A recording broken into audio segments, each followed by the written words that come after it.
Welcome to another episode of PKN's Industry Update. And today I'm speaking with Tim Sykes. He's the brand director of Packaging Europe and also one of the key figures and curators behind the Sustainable Packaging Summit, which is taking place in Utrecht, the Netherlands, in November.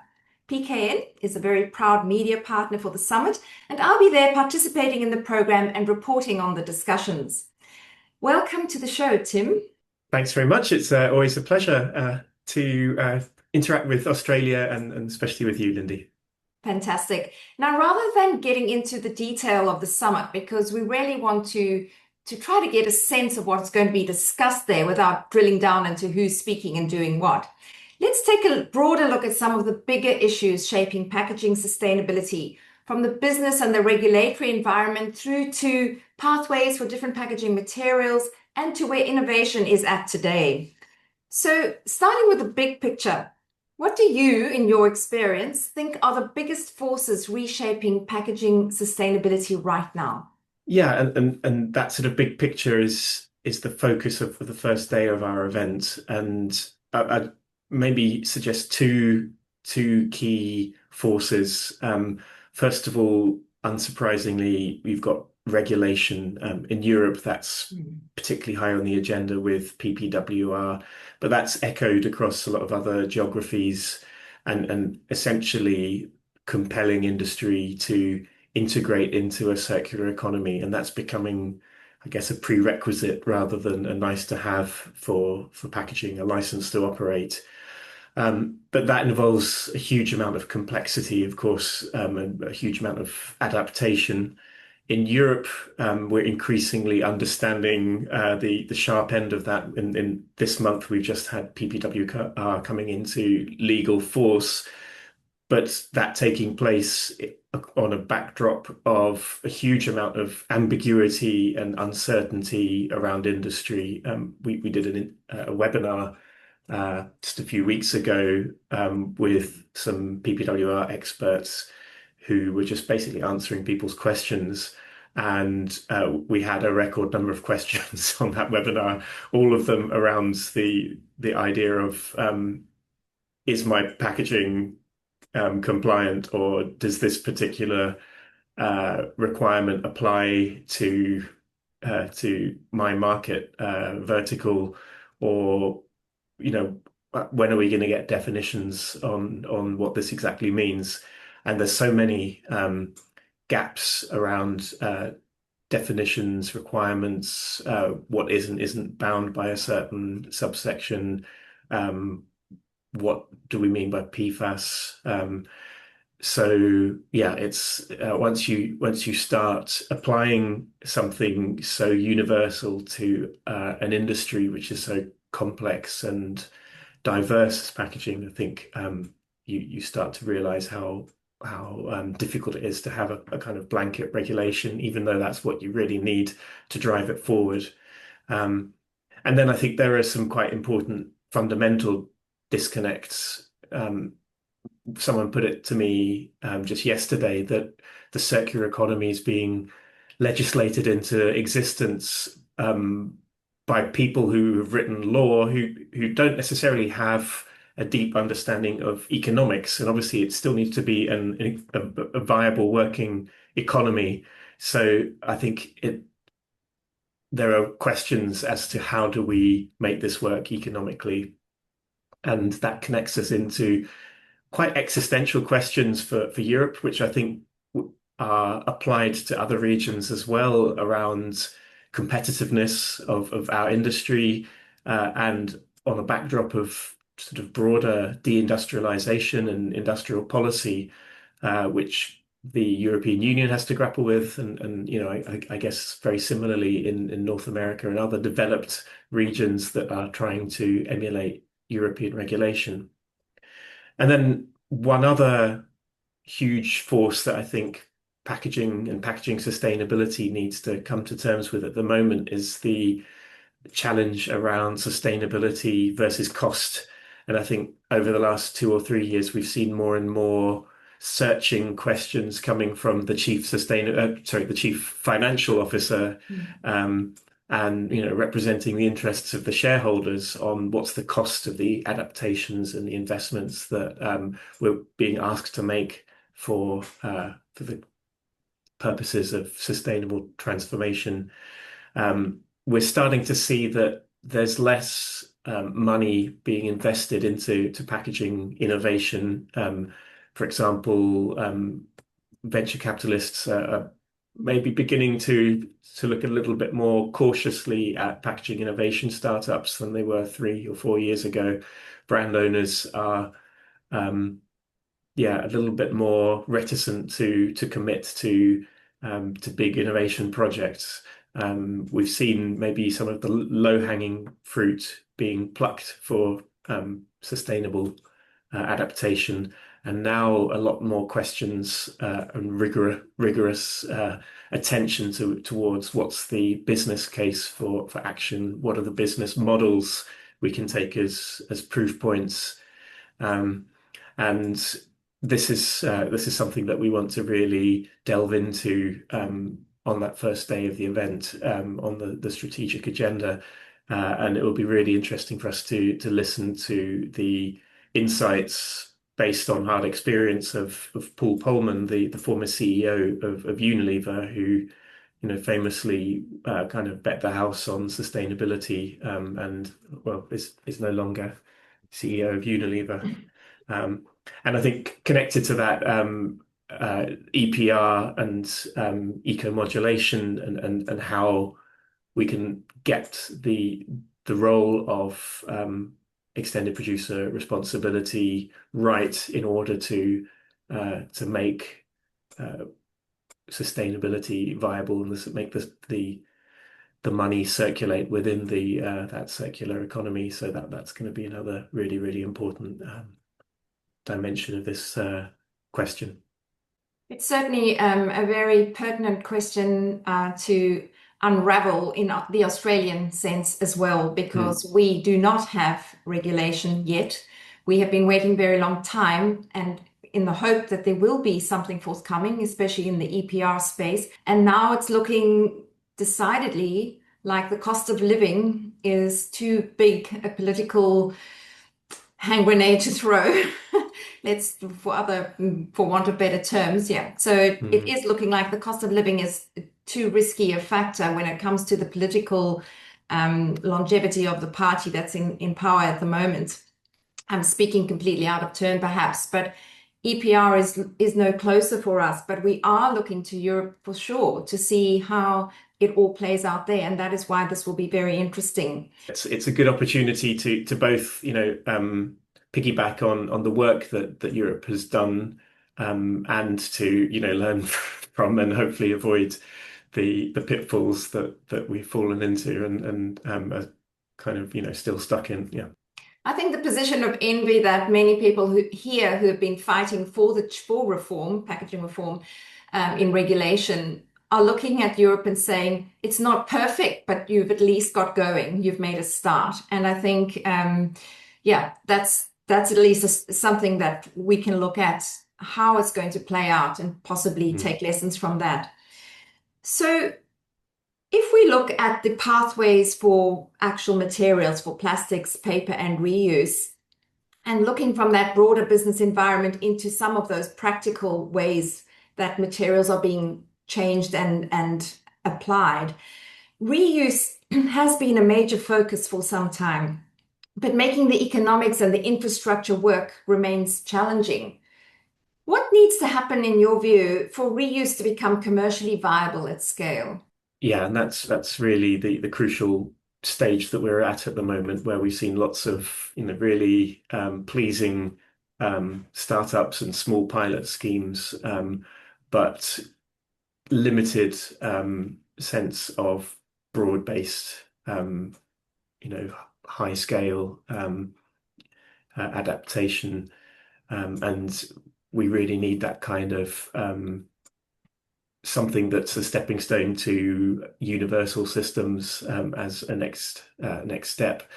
I guess part of that will rely on what we've just been talking about with using EPR to drive system change, and there are certain European EPR schemes, notably the French EPR CTO, who have been really proactive in looking at that.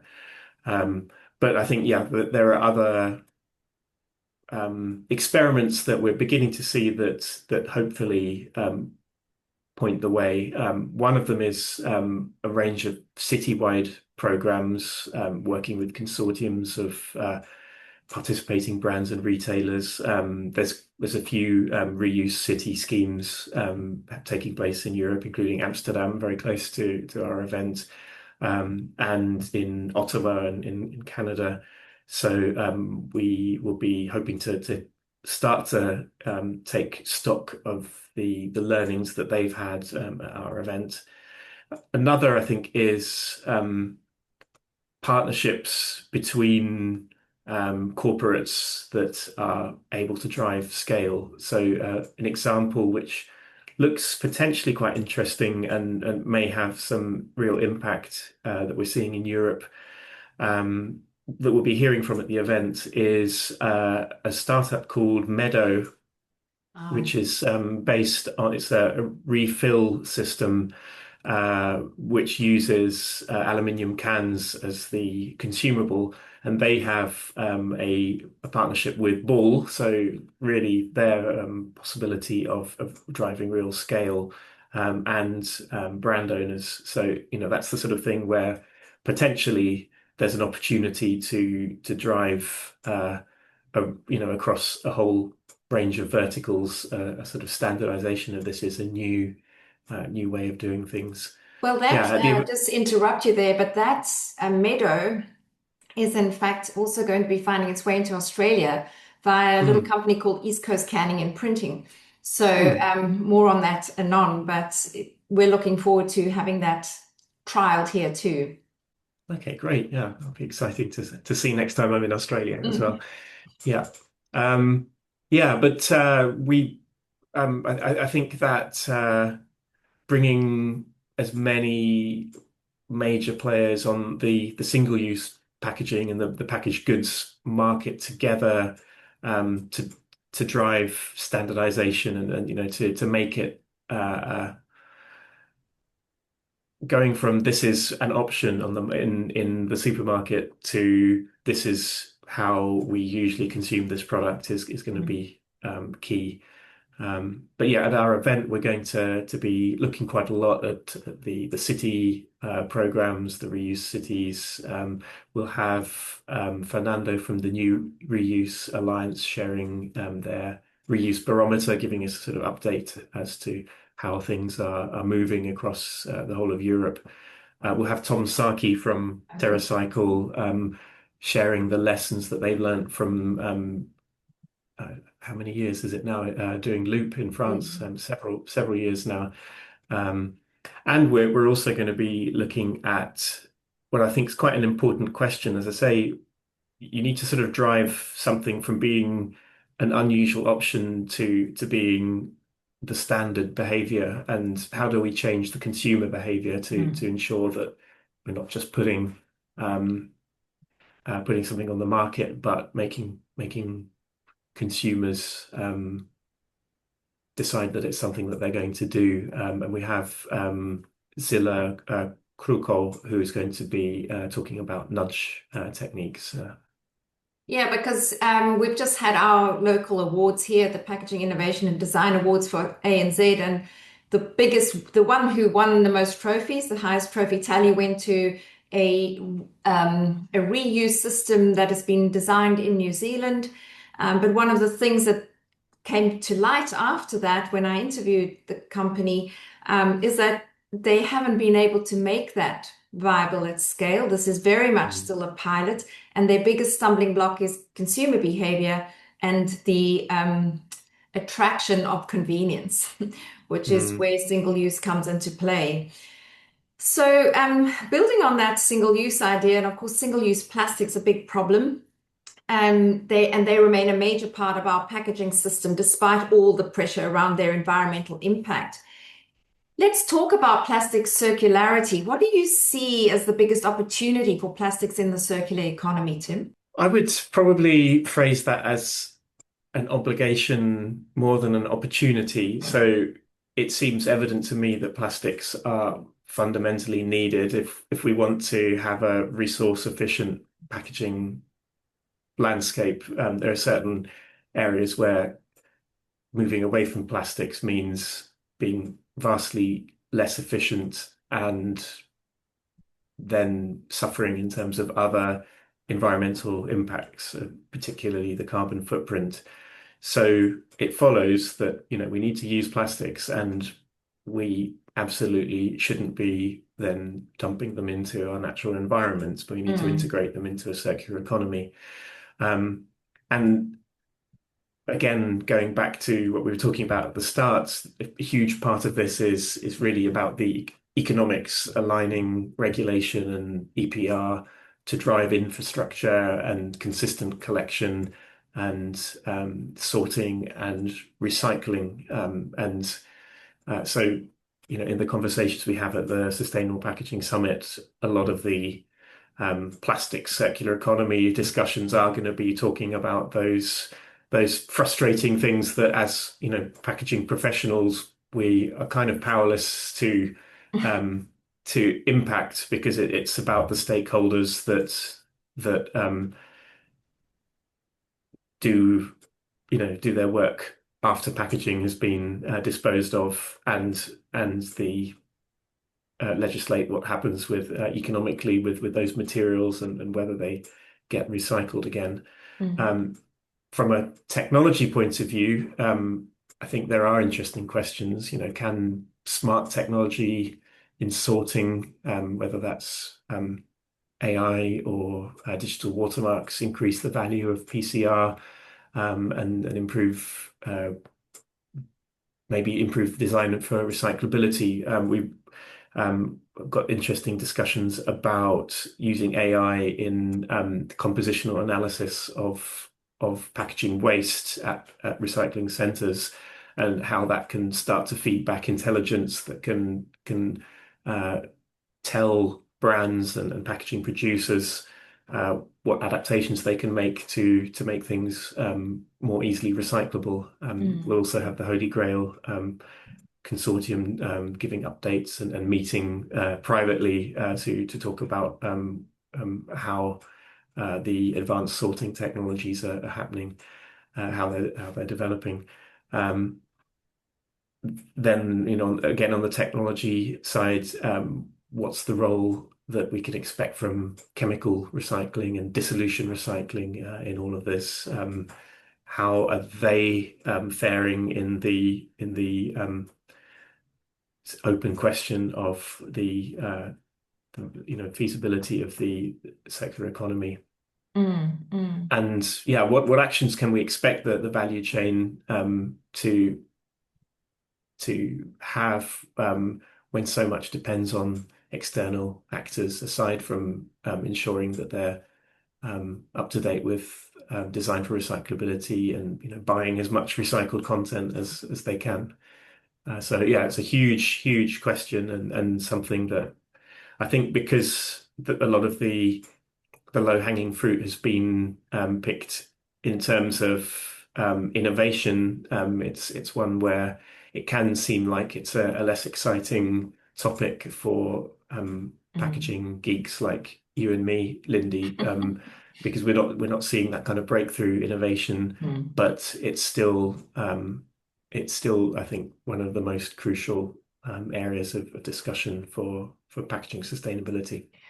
And of course, at the same time that this is all happening, and perhaps slower than we would like, we are seeing significant interest and investment in fiber-based alternatives. And we saw that all over Interpack. Fiber is everywhere. I believe that you were recently at the UN talking about paperization trends. So, what role do you see fiber-based packaging playing in the mix of material evolution? Well, it's definitely the biggest trend that we're seeing. I guess it's similarly in your from your vantage point, Lindy, really major trend in your region. Um, I do think the first question we need to ask is whether paperization or fiberization is always the right way to go with packaging. And I think it's really important that we do initially ask ourselves, when does it make sense? When is it maybe jumping on the bandwagon, and where, where could there be questionable impacts on the overall environmental footprint of packaging? And that's a debate that we're going to be having in hopefully not too sensational a way at our event. But clearly there is a lot of opportunity for using fibre and biomaterials within packaging in ways that solve our demands to sort of wean ourselves off using plastics in every case. There's a lot of interesting questions around extending the functionality of fibre, and how we can do that without reducing the quality of the recycled content that we get at the other end. And particularly, I think that's an interesting one in flexible packaging. We're seeing more and more paper-based flexibles coming onto the market, and we have three really important NGOs talking about this: Ellen MacArthur Foundation, Canopy, and WWF, all looking at that question from slightly different angles. And I think that's a really important one to look at. But then on the other side, we have to ask ourselves, what's the impact of this if volumes continue to grow on global forestry stocks? And then from that, there's the important question of, if we think that there's a danger of relying too much on forests, and particularly in certain regions where deforestation is a number one environmental threat, are there alternative fibre feedstocks that play a role here and help us to square that circle? And Canopy, which I mentioned earlier, is a particularly important NGO there for trying to map out in a sort of science-led way where are the opportunities, and what are the forestry impacts that you really want to avoid. Well, there are lots of questions are getting raised at every level of the whole packaging debate right now. So, but we can't lose heart. I think the making the discussion as robust as possible is what's going to lead us to the right answers ultimately. Now, that brings us nicely when you talk about new materials, alternative fibers, different technologies for plastic circularity, brings us nicely to innovation. And you have just concluded the round of the Sustainable Packaging Awards, or the Sustainability Awards, I believe they're called. I'm a judge on that, I should know. And, we did see a tremendous amount of innovation coming through once again. Some pretty much similar to things we've seen before, but there are things that are quite exciting. And in your view, what packaging innovations are generating the most excitement at the moment? I think paperization is really clearly the big trends that we're seeing at the moment. And from that, I'd say specifically technologies that are enabling fibre to do things that it previously couldn't, or to do it in a more resource efficient way. I think standouts within this year's finalists include a lot of bio-based barrier coatings for paper. So we just talked about paper-based flexibles, and that's really the key enabling technology.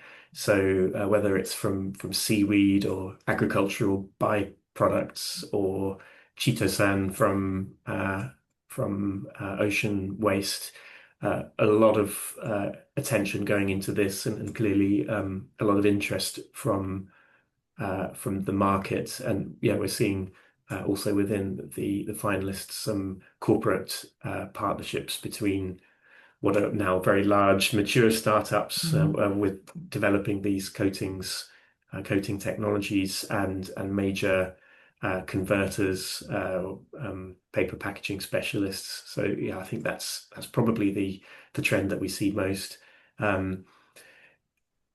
Really interesting to see cold corrugation as Mm. another thing that we've seen a little bit emerging over the last few years, but yeah, another thing that I think reflects both the growth opportunity in fiber-based packaging, but also a really important way of addressing what can be the Achilles heel of paper in that it can be quite energy heavy packaging material, and cold Mm. corrugation enables quite a substantial reduction in carbon footprint in the production of corrugated board.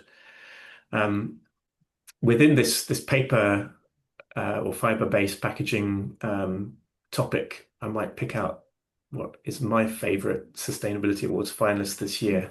And I'm not a judge, unlike you, Lindy, so I'm allowed to say this because I have no impact at all on who gets to be selected. But it's probably one that would be familiar to you and your audience because it hails from Australia. It was the Yay. holy carp soy sauce fish, Mm. and I think that's a really lovely entry, both because it sort of fits into this current meta of paperization. You know, it's really addressing what the market's interested in at the moment and solving what's in practical terms unrecyclable plastic soy sauce fish Mm. um, with something that's biodegradable. But I think it's also one of those all too rare packaging innovations that ticks the box of also bringing joy to the consumer, Mm. in addition to, being uh, a technological and a functional achievement. So that brought me joy to see that, and I'm I glad wish you it well mentioned in the that. final I round was of voting. I was hoping that the Reader's Choice Award, because of course as a judge I can't vote in that, but I was hoping that it might come through there a little bit strongly, of course, being biased. But I have done a lot of writing about the heliograph Holy Carp, and which brings me to my next question, because Hmm. it's that gap between innovation and commercial adoption. Of course, we have these lovely new materials, the seaweeds, the wheatgrass, all of these things. But what is that gap that what do you see as being the main stumbling block between getting these things to scale? I think, as I alluded to earlier, that gap is maybe a little bit wider now than it seemed to be just 3 or 4 years ago, as cost has loomed back into the foreground. Um, Corporates and VCs seem to be a little bit more reluctant now to invest in packaging innovation. Actually, we had a webinar a few weeks ago talking about innovation where it was really interesting in the preparatory conversations to talk to Paul Jenkins from the Pack Hub, who's an innovation guy, and Frederick Petit from Emerald Technology Ventures, who's a VC, and they had completely different views or perspectives from their different worlds. And for Paul, there's never been more innovate, never been a better time for innovation. Lots of exciting things crossing his desk every day. Whereas Frederick was saying, well, actually, the climate is quite different. Mm, We're a little bit more cautious about packaging startups now than we used to be. mm, So clearly, there's a need for innovation and a lot of creativity going on. But I think um, the business case is something that is going to be a lot more rigorously tested by whether it's an investor or a brand that's thinking about whether to include it in their portfolio. So I think from that we proceed to the conclusion that we have to think about how we can innovate more quickly and efficiently, mm, mm, um, and particularly given the urgent compliance pressure that we're under from regulation. So, we do need to integrate these innovations, but they have to, I guess, solve problems that we haven't yet solved, and we have to figure out how to make it not cost too much. I think collaborative innovation is one answer to this question, and we've got lots of examples of cross-value chain platforms, and also of more kind of bilateral innovation, co-innovation models. Holy Grail being one of the former category, and a lot of technology partnerships, such as between Zampler and Huhtamaki that we were talking about, which I was alluding to when I was talking about corporates investing in coating technologies. I think one other final opportunity that I would flag, and something that we're going to be talking about on the final day of our event, is artificial intelligence. And I mean, there's so many ways that's going to disrupt packaging and all of our lives, and it maybe in plenty of ways that we don't welcome necessarily. But we are seeing more and more use of AI in speeding up innovation.